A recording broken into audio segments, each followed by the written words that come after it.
The field watch category is one of the most competitive categories in the entire watch market. Everyone from Hamilton to Longines to Rolex, and now even Patek Philippe, have put their take on this watch forward. But lacking from this discourse is one major brand, Citizen. So today I'm asking why we forget about Citizen's field watch and answer why I think this humble piece might actually be one of the best field watches that you can buy. Welcome to Doug's Watches, the thinking watch channel. Here, I like to go behind the watch headlines, thinking about art, design, theory, and sometimes philosophy. So, if you're into that sort of thing, do make sure to like and subscribe. Field watches are pretty damn popular, and incredibly influential on the form of the watch at large. After all, we can take the urban myth of men in the trenches of the First World War strapping pocket watches to their wrists as the creation of the field watch, and as a result, nearly every other derivative category of tool watch. So if we had no field watch, we would get no dive watches, pilot watches, or chronographs. So no Rolex Submariner, IWC Mark 20, or Omega Speedmaster. These are all just evolutions of the seminal form of tool watch, the field watch. Now, a field watch as we recognise it was finalised in the Second World War with the iconic Dirty Dozen of watches, the 12 watches commissioned by British forces in the Second World War. Simple time-only watches with a small seconds indicator. You'll see these from names like Omega to Jaeger-LeCoultre and Longines, but also lost names like a Turner and Buren, and of course some revived brands such as Vertex.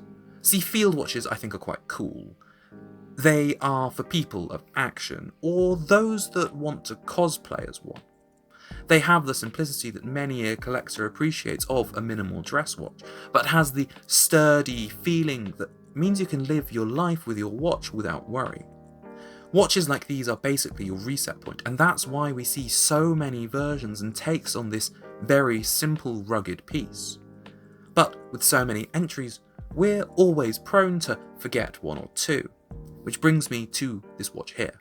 So now that I've got what a field watch actually is out of the way, I'm going to turn to this Citizen Promaster Automatic Titanium, an NH6050-02E.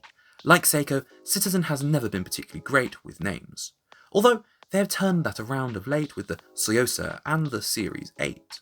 Now, it's said that a good review starts by telling you the bad of something before moving through the positives and coming to a poignant conclusion. So, the bad. Well, it's got one bad. I'm going to start with the strap. So this is on a leather strap. It feels quality and it's quite thick, making it actually quite hard to get the buckle on and off. But then this is a field watch, that doesn't matter. Most of you will be putting this on a NATO nylon strap. But why is this not on a NATO strap? Well, it's not my watch. It's been lent to me along with a few other interesting pieces and a few other Citizens. So if you're curious, do make sure to subscribe. The watch on a technical level follows your vintage proportions, but is slightly upsized, so it's 40mm across, 46mm lug to lug, and has a standard 20mm lug width. This one in particular, though, I believe is from 2000, and it boasts a Miyota 8200 movement. Its modern counterpart that we'll talk about later, though, has the Eco Drive in it. So Miyota, that's Citizen's in-house movement manufacturer, and this watch is from before that was such a major push in the watch world. As far as I'm aware, this has never been serviced. The 45-hour power reserve is fine as well.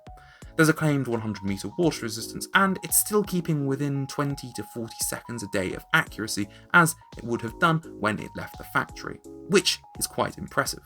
And when you look at all that on paper, it's all fine. Compare that to a new Hamilton Khaki Field automatic, you get that 80-hour power reserve and the H10, sure, but do you actually need that?